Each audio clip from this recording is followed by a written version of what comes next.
Thuyền 1 ly 304, dài 3 m 9, 3 m 9.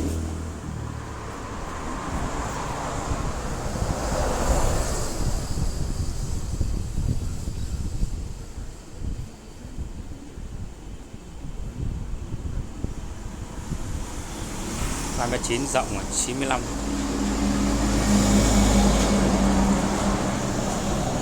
rộng miệng 95 cm,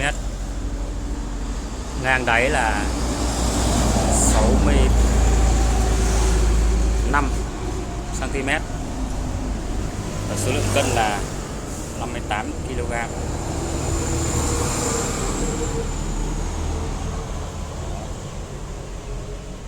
là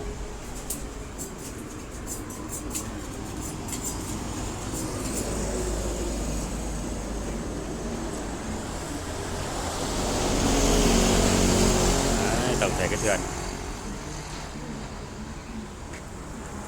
đã lên cân rồi đấy.